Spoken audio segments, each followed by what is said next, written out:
Meanwhile, a new study suggests that if China wants to become a carbon-neutral nation by 2060, it will need to nearly halve its carbon dioxide emissions from coal-fired power plants by the end of this decade.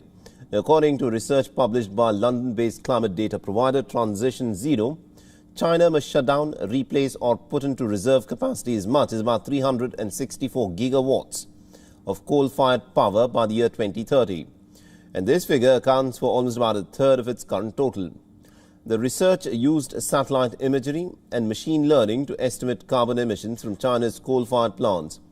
It's also estimated that China could have nearly about $1.6 trillion by replacing the majority of its coal-fired power plants with cleaner alternatives. Now, Matthew Gray, the co-chief of the Transition Zero project, has said that independent of climate considerations, the analysis finds that China could in fact save money, reduce stranded assets and also improve its international reputation by replacing coal plants with zero-carbon alternatives. Now, China, remember, is the world's biggest global warming contributor. Time and again, experts and campaigners have said that China should immediately halt all new coal plant approvals in order to meet with the climate goals. However, the 2021 till 2025 five-year plan, Beijing has said that it will continue to promote clean and efficient use of coal. As talks around China and climate change continue, Chinese Premier Xi Jinping accepted French President Emmanuel Macron's invitation to be part of an online French-German climate summit. The Chinese Foreign Ministry has announced this on Thursday. The virtual discussions will be held later in the day today, where the EU nations will be joining US envoy John Kerry for environment talks.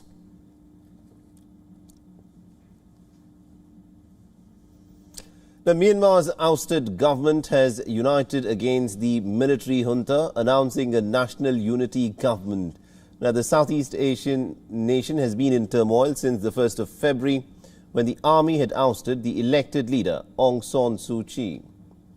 Now, the government includes the ousted members of the parliament, leaders of the anti-coup protests, and also ethnic minorities. Remember, there are many ethnic minorities that are not even recognized as part of Myanmar. Now, Aung San Suu Kyi has been listed as the state councillor for the government. Their aim is to end the military rule and also restore democracy in the country. Our main job is to end this military dictatorship once for all and to restore democracy and the freedom for the people of Myanmar and to build Federal Democratic Union of Myanmar and have people's government emerge. So until we achieve those goals, we will not rest. Meanwhile, security forces have cracked down with increasing force on nationwide protests. According to the tally by an activist group, nearly about 706 protesters have been killed during the demonstrations, including 46 children. The army has justified the coup by saying that the election won by the NLD was actually marred by fraud. One of the unity government's primary objectives will be to win international support and recognition. International pressure has been building on the Myanmar military, particularly from the West, even though the generals have a long record of dismissing it as nothing but outside interference. We are democratically elected leaders of Myanmar. Yeah, it's free and fair. 2020 election was free and fair, and it was democratic. So if the free and democratic world reject us, that means they reject democracy. It's very simple. That means they reject the people of Myanmar. Now, the unity government leaders have said that they intend to form a federal army. They are currently in talks with the ethnic minority forces. Remember, the Myanmarese government under Aung San Suu Kyi did not recognize many of the ethnic minorities, including the Rohingyas. Meanwhile, the military is now busy rounding up the critics.